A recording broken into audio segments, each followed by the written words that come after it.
Salut à toi, ravi de te retrouver dans l'épisode numéro 199. Aujourd'hui, on va parler de course à pied comme tous les mercredis et je vais te donner les deux filières énergétiques que tu dois travailler, que tu dois mettre en place dans tes sessions d'entraînement pour progresser. Tu vas voir, on va faire ça de manière très simple, sans trop se prendre la tête, mais je vais vraiment t'expliquer des choses vraiment importantes. Donc si tu veux progresser en course à pied, ne bouge pas, je t'explique tout ça dans un instant. Juste avant, en bas à droite de la vidéo, tu as le petit onglet s'abonner. Et bien en cliquant sur ce petit onglet, et bien ça te permettra de rejoindre des centaines de personnes qui suivent chaque jour mes conseils. Tous les jours à 7h du matin, je publie une vidéo conseil sur YouTube.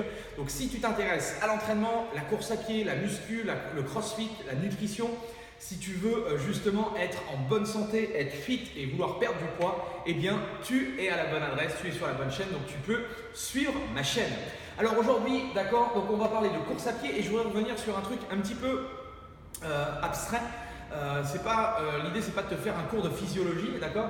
L'idée c'est vraiment que tu comprennes que quand on démarre une course, d'accord, quelle que soit sa course, ça peut être un 100 mètres, ça peut être un 800 mètres, ça peut être un 1500 ou aller courir 10 km, tu as tout un système à l'intérieur du corps qui va se mettre en action, d'accord, et qui va te permettre de réaliser en fait l'effort souhaité. Et en fait, pour ça, on va utiliser ce qu'on appelle des filières énergétiques.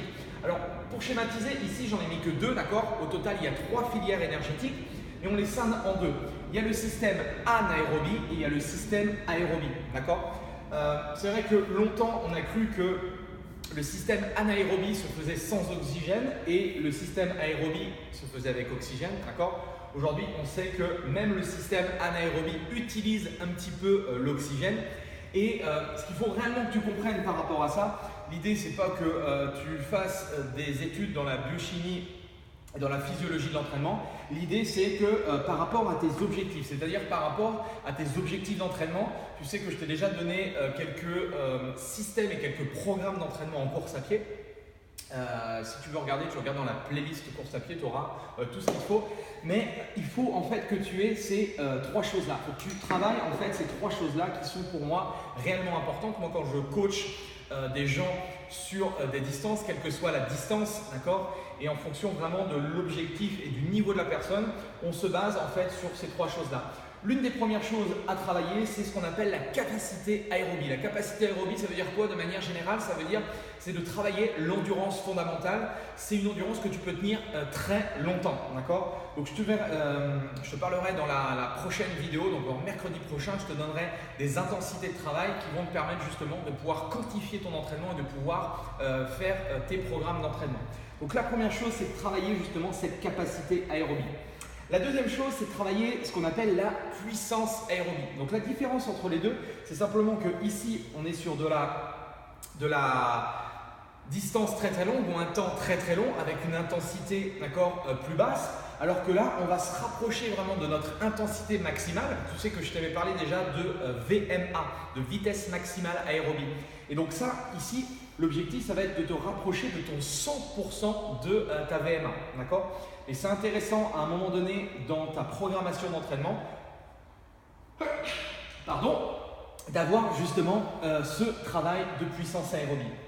Et je dirais que si on voulait compléter un petit peu notre programmation d'entraînement, une 3e séance serait justement basée sur la capacité anaérobie, c'est-à-dire que c'est la frontière entre guillemets entre le système aérobie et anaérobie. Et en travaillant, alors après tout dépend combien de séances tu fais par semaine, quel est ton objectif, quel est ton niveau. Si aujourd'hui tu n'as jamais fait de course à pied, si tu veux démarrer avec moi l'aventure pour te lancer le pari de faire un premier 5 km par exemple, on va rester essentiellement dans cette notion de capacité aérobie. La puissance aérobie et la capacité anaérobie, d'accord, ce seront pour des personnes qui sont beaucoup plus entraînées, qui ont l'habitude justement de travailler à haute intensité. Mais en tout cas, si aujourd'hui toi tu es quelqu'un qui a envie d'aller plus loin dans cette démarche de course à pied, qui a envie de progresser, eh bien je te conseille de travailler sur ces 3 zones-là. Voilà, donc je ne veux pas t'embêter plus longtemps, c'était vraiment le message. Tu verras que la semaine prochaine, je te donnerai des choses plus concrètes en termes de pourcentage de travail. Si tu as des petites questions par rapport à cette notion de filière énergétique et par rapport à ces 3 objectifs, capacité aérobie, puissance aérobie, capacité anaérobie, n'hésite pas à me les laisser en dessous dans les commentaires, ça me permettra de pouvoir rebondir dans une prochaine vidéo. Si tu as aimé la vidéo, n'hésite pas à la liker, à la partager autour de toi et nous on se retrouve demain pour de nouvelles aventures. Allez, salut!